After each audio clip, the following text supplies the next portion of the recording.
আসসালামু আলাইকুম রহমতুল্লাহ। সুপ্রিয় শিক্ষার্থীবৃন্দ, আশা করি তোমরা সবাই ভালো আছো। এই ভিডিওটা তৈরি করছি নবম শ্রেণীর শিক্ষার্থীদের জন্য। 2024 সালের নবম শ্রেণীর বিজ্ঞান বার্ষিক পরীক্ষার প্রশ্নপত্র নিয়ে আজকে আলোচনা করছি। শিক্ষার্থীরা, তোমরা জানো যে এনসিটিভি থেকে তোমাদের একটা পরীক্ষার প্রশ্ন দেওয়া হয়েছে, যার আলোকে তোমাদের শিক্ষকরা কিন্তু পরীক্ষার প্রশ্নগুলো তৈরি করছেন।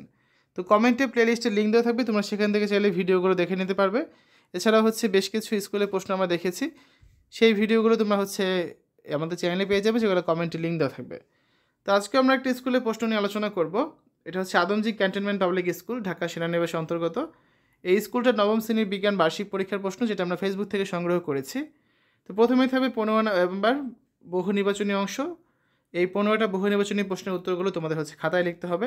তো এখানে কিছু উত্তর টিক দেওয়া আছে, তোমরা একটু যাচাই বাছাই করে দেবে উত্তরগুলো ঠিক আছে কিনা, কারণ ফেসবুকে যেভাবে ছিল আমরা কিন্তু সেভাবে এখানে উপস্থাপন করছি, ঠিক আছে শিক্ষার্থীরা? তারপর থাকবে এক কথায় উত্তর দাও। এই ধরনের প্রশ্ন থাকবে 10টা। এই 10টা প্রশ্নের উত্তরগুলো তোমাদের এক কথায় বা এক বাক্যে লিখতে হবে। তাহলে 15 আর 10, এই 25 নাম্বার নৈর্ব্যক্তিক অংশ। তারপর রয়েছে সংক্ষিপ্ত প্রশ্নের উত্তর।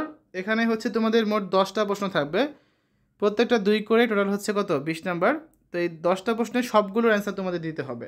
এখন তুমি যদি নবম শ্রেণীর বিজ্ঞান অনুশীলন এবং অনুসন্ধান বইয়ের সম্পূর্ণ সিলেবাসটা শেষ করো, তাহলেই শুধুমাত্র তুমি সবগুলো প্রশ্নের অ্যান্সার করতে পারবে।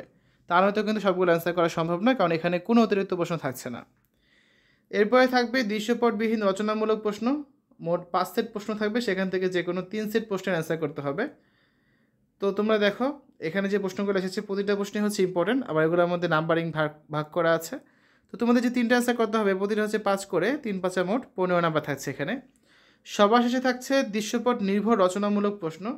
7 সেট প্রশ্ন থাকবে, যার মধ্যে থেকে যে কোনো 5 সেট প্রশ্নের অ্যান্সার তোমাদের করতে হবে। তো সাধারণত দেখবে যে দৃশ্যপটে তথ্য বা ঘটনা দেওয়া থাকে, এবার এরকম চিত্র কিন্তু থাকতে পারে, ঠিক আছে? যার আলোকে 2টা করে প্রশ্ন থাকবে, 3 আর 5 করে 8 নাম্বার, বা 4 4 করে 8 নাম্বার হতে পারে। এরকম দেখো 1-2 লাইনের তথ্য, যার আলোকে 2টা সমস্যার সমাধান করতে হবে, বা এই ধরনের চিত্র থাকতে পারে পরীক্ষায়। আবার অনেক সময় দেখবে যে কোনো একটা মৌলের নাম দেওয়া আছে, এটাই দৃশ্যপট, ঠিক আছে? বা এরকম ছবি, বা অনেক ক্ষেত্রে দেখা যায় টেবিল দেওয়া আছে, ছক দেওয়া আছে।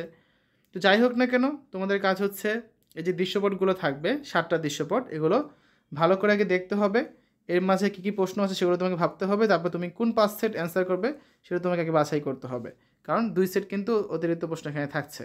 তো কমেন্টে প্লেলিস্টের লিঙ্ক দেওয়া থাকবে, তোমরা কিন্তু সেখান থেকে চাইলেই সকল বিষয়ের ভিডিওগুলো খুব সহজেই দেখে নিতে পারবে। এতক্ষণ আমরা নবম শ্রেণীর বিজ্ঞান বার্ষিক পরীক্ষার প্রশ্নপত্র নিয়ে আলোচনা করেছি। আশা করি এই ভিডিওটা তোমাদের কাছে ভালো লেগেছে। শিক্ষার্থীরা, পরবর্তী ভিডিওগুলো দেখার আমন্ত্রণ জানিয়ে আজ এখানে বিদায় নিচ্ছি। আল্লাহ হাফেজ।